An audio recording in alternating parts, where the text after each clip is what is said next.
सारे के सारे गंदे अंडे। बिलावल साहब जो खुद फॉर्म 47 की पैदावार, ये मुनाफिकत का सियासत है जनाब। बिलावल साहब ने कहा democracy is the best revenge. Form 47 का जो धब्बा इन पर लग गया ये धो नहीं पाएंगे। इतना ड्रामाबाज है जनाब स्पीकर। मेरे लीडर ने अपने खून का नजराना दिया। उनका लीडर रो रहा है, रो रहा है, रो रहा है। 4 गोलियां खाई, पाँव किसी का पकड़ा हुआ है जनाब स्पीकर। 50,000 की लीड से जूता पड़ा इनको। अपनी उंगली कटा के एक रात जेल में गुजार। जिस तरीके से सर हमने ये इलेक्शन लड़े ये हम जानते हैं। बात अगर करना है जनाब स्पीकर तो सिर्फ हमारा अफवाज से। मेरे कायद ने भी आइन और कानून के लिए, रूल ऑफ लॉ के लिए, जमहूरियत के लिए कुर्बानियां दी। वो हलाल तो तब बनेगा जब वो अपना जिम्मेदारी पूरा करे। 90% अपना रोना धोना। सर मैंने आज से पहले कभी यह बात नहीं की। मैं 9 मई पे भी अभी आऊंगा। मैं 9 मई का मेरा किरदार क्या था। 9 मई को सर मैं सितम ज़रीफ़ी जनाब स्पीकर ये है कि आज इस मुल्क में जो आइन और कानून की बालादस्ती की बात कर रहा है, आज जो इस मुल्क में रूल ऑफ लॉ की और जमहूरियत का पहकर बन गया है, सिंबल बन गया है, आज वो पाबंदे सिलासिल है और हमें भाषण मिल रहे हैं उन लोगों से जो खुद फॉर्म 47 की पैदावार है।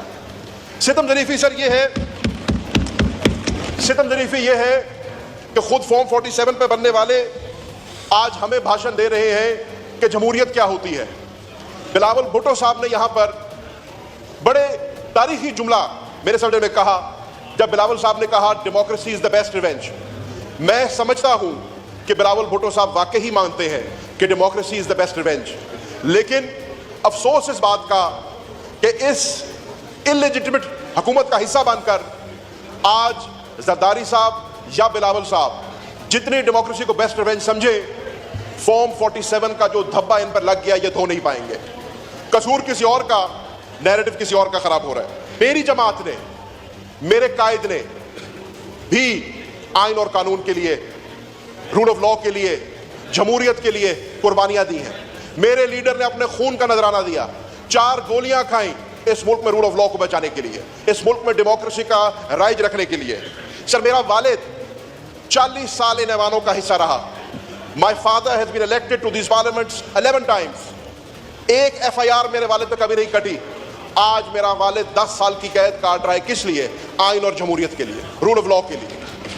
सर हमने भी, ये जितने मेंबर यहां पर मेरे साथ बैठे हैं, इन सब ने रूल ऑफ लॉ के लिए, आइन के लिए, कानून के लिए कुर्बानियां दी हैं। अपने घरों से दूर रहे हैं, अपने बच्चों से दूर रहे हैं। 10-10 महीनों की इन्होंने जलावतनी काटी है, अपने घरों से दूर रहे हैं। ये हैं असल चैंपियंस डेमोक्रेसी के।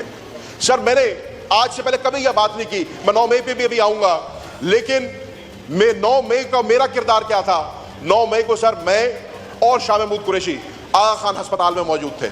मेरी वालदा की सर 4 सर्जरीज हुई और अल्लाह ताला ने उनको दूसरी जिंदगी बख्शी। मेरी वालदा अस्पताल में, वालिद जेल में, मैं मफरूर 42 पर्चों के बावजूद। सर हम लोगों ने भी कुर्बानियां दी हैं आइन और कानून के लिए। हमने भी कुर्बानियां दी हैं रूल ऑफ लॉ के लिए। तो हमें भाषण कम से कम वो तो ना दे करके उन्होंने 8 तारीख को हमें वोट दिया। जिस तरीके से सर हमने ये इलेक्शन लड़े ये हम जानते हैं। अगर मैं आपको उसका एक छोटा सा अपना ही एक्सपीरियंस बता दूं तो सर अर्ज ये है कि मीडिया ने ये दिखाया कि मेरे प्रपोजर्स और सेकेंडर्स को RO के दफ्तर से उठाया गया, मीडिया और कैमरे की मौजूदगी में उठाया गया।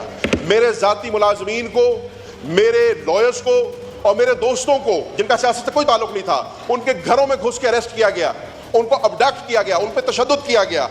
वजह सिर्फ ये थी कि ज़ैन कुरैशी के नॉमिनेशन पेपर ना दायर हो जाए, वो इलेक्शन ना लड़ लें। सर हमें हमारा निशान हमसे ले लिया गया, हमारी पार्टी की आला क़यादत को पाबंदे सिलासिल कर दिया गया, हमें अपने हल्कों में ना जाने दिया गया। आज सर मैं NA 150 की आवाम को सलाम पेश करता हूँ। मैंने सर एक दिन कैंपेन नहीं की, मैं हल्के में नहीं जा सका, निशान मुझसे ले लिया गया, जूते का निशान मुझे दिया गया जनाब स्पीकर, अपनी तरफ से तजलील करने के लिए। जूते के निशान पे मैंने इलेक्शन लड़ा, लेकिन ये इमरान खान का दिया हुआ शऊर था, ये इमरान खान का दिया हुआ जज्बा था कि 1,66,000 वोट देके मुझे मुल्तान के अवाम ने मुंतखब किया। 50,000 की लीड से जूता पड़ा इनको। शायद भूल चुके हैं, मगर हमारा भी ये जिम्मेदारी है कि हम इनको याद दिलवाएं कि अगर वो आज इस हाउस के फाजिल मेंबर्स हैं, उनको तनख्वाह भी मिल रहा है, तो वो अपना जिम्मेदार, वो हलाल तो तब बनेगा जब वो अपना जिम्मेदारी पूरा करे और हाउस का मेंबर का किरदार अदा करे। अगर वो सिर्फ अपना ही रोना दो, अपना रोएंगे, आप तो वही कर रहे हो भाईजान। मैं अगर रोना धोना नहीं कहूँ तो क्या कहूँगा? 90% अपना रोना धोना, अपना साथियों का रोना धोना, अपना बहादुर खान साहब अब तंग आ चुके हैं 2-3 महीने जेल में गुजार के उसका अपना केसेस का रोना धोना आजकल कुछ परेशान है। पाकिस्तान पीपल्स पार्टी 3 नस्लों से इस मुल्क में जमहूरियत की बहाली, जमहूरियत को मजबूत करने के लिए, सियासतदानों को मजबूत करने के लिए, इस निज़ाम को चलाने के लिए जदोजहद करते आ रहे हैं। और वो 30 सालों के लिए अगर किसी ने हमारा मुखालफत किया तो इन्हीं लोगों ने मुखालफत किया जनाब स्पीकर। और अब भी वो बात एक करते हैं मगर सियासत उनका कुछ और है। वो बतौर इनके जदोजहद कर रहे हैं आईन की बालादस्ती के लिए, बतौर इनके ये जदोजहद कर रहे हैं रूल ऑफ लॉ के लिए, बतौर इनके वो जदोजहद कर रहे हैं हकीकी आजादी के लिए।